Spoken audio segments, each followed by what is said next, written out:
د پکتیکا ولایت اوسیدونکي او د ولایتي شورا وکیلان وایي په دې ولایت کې د لرې پرتو ولسوالیو خلک ان لومړنیو روغتیایي اسانتیاوو ته هم لاسرسی نه لري.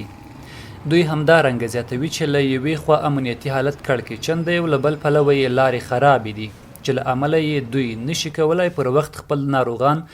د شرن ملکي روغتون او د هیواد نورو پرمختللو روغتیایي مرکزونو ته ورسوي.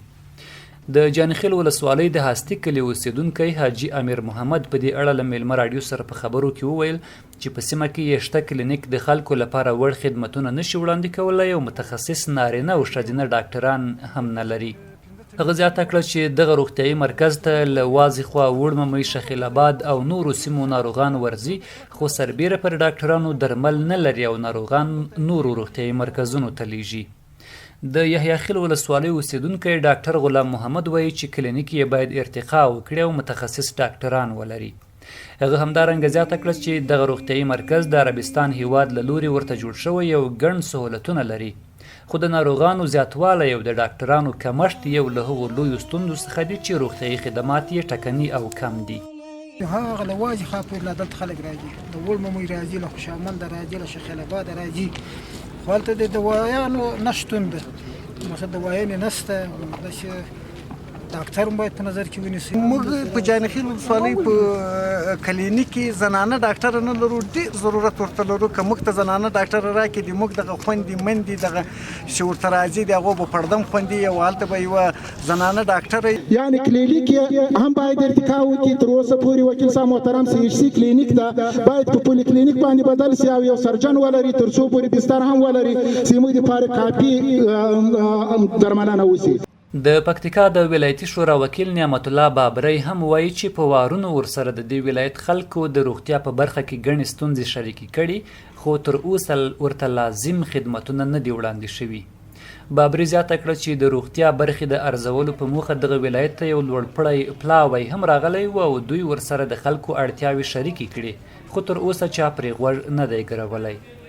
د ولایتي شورا دغه وکیل همدارنګه وویل د پکتیکا په لرې پرته ولسوالۍ وړممۍ کې یو دولتي کس د یوې عادي ناروغۍ اپنډکس له امله په هغه ځای کې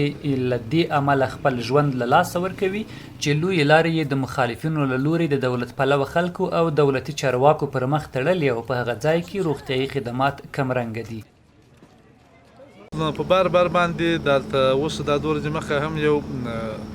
یو هیات راغلی وزارت نه، هغوی ته هم وویل چې موږ کومې لرې پرتې سیمې چې لرو په هغوی کې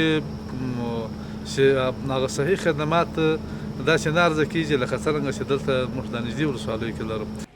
د پکتیکا والي هم مني چې خلک په ځینو سیمو کې ان لومړنیو روغتیایي خدمتونو ته هم لاسرسی نه لري خو وایي چې په دې برخه کې به لازم او اړین ګامونه اخلي تر څو خلک کم تر کمه لومړني روغتیایي سهولتونو ته لاسرسی پیدا کړي.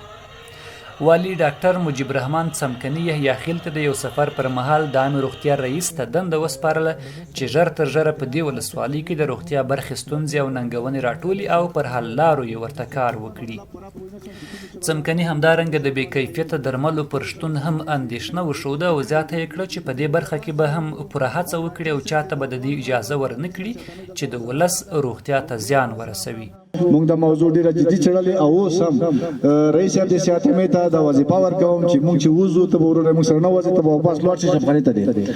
ټول دوايي چې هر څه دلته لرله